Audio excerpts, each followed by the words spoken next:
Welcome to The Explainer. Today, we're digging into a new policy from the European Union that is, and I'm not exaggerating, quietly rewriting the rules of global trade. It's called the Carbon Border Adjustment Mechanism, and trust me, it's a much bigger deal than it sounds.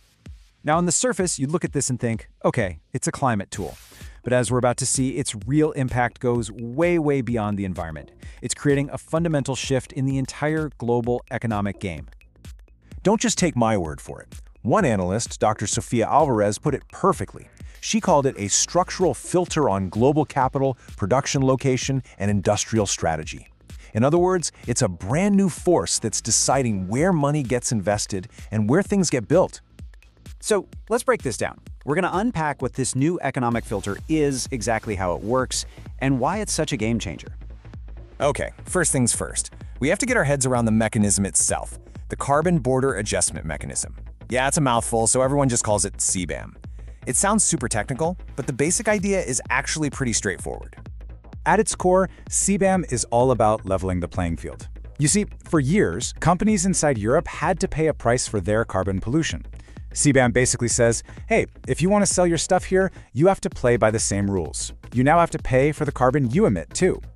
And listen, this isn't some theoretical plan for the future. It's happening right now.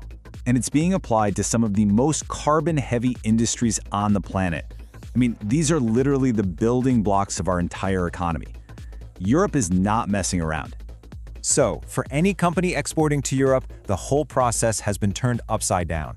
It's not enough to just ship your products anymore. Now you have to carefully track and report every bit of your emissions. Then, you actually have to buy special certificates to cover that carbon footprint. The bottom line, carbon emissions just became a direct, unavoidable business cost. All right, now for the first huge consequence of all this, how it's completely redirecting the flow of money around the world. This is where you see CBAM morph from a simple climate policy into a seriously powerful financial weapon. What CBAM does is force producers everywhere into a very stark choice. It's basically option A or option B. You either spend the money to clean up your production process, or you watch your products get so expensive that you can't compete in one of the biggest markets in the world. It's that simple. And let's be clear, this isn't really about companies suddenly wanting to save the planet. This is about market access. This choice is forcing boardrooms from Turkey to South Korea to totally rethink where they put their money. All of a sudden, green tech isn't just a nice to have, it's a we must have this to survive.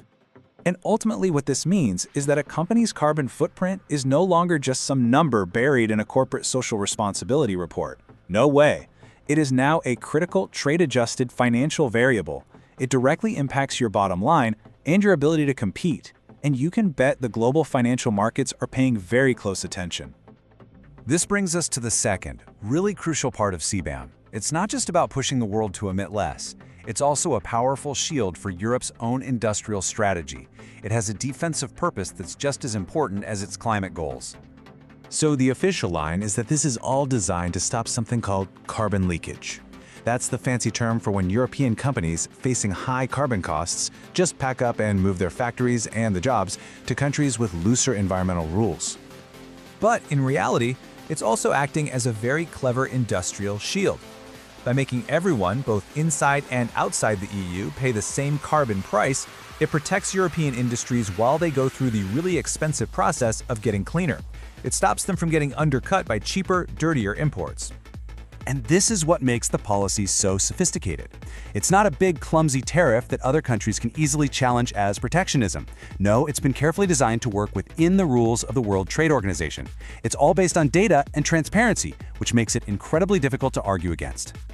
So let's zoom all the way out. What does this all mean for the rest of the planet?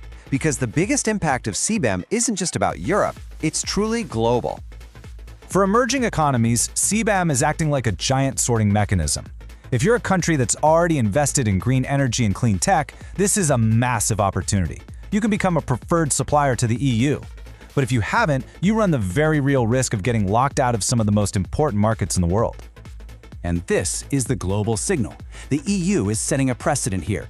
When a market this huge decides to build carbon pricing right into its trade rules, that logic is going to spread. You can be sure that other major economies are watching this very closely. Carbon-adjusted trade isn't a one-off. It's on its way to becoming the new normal. What CBAM really signals is that the era of keeping climate policy separate from trade policy is over. They are now completely intertwined. And that leaves us with a critical question for the future of the global economy.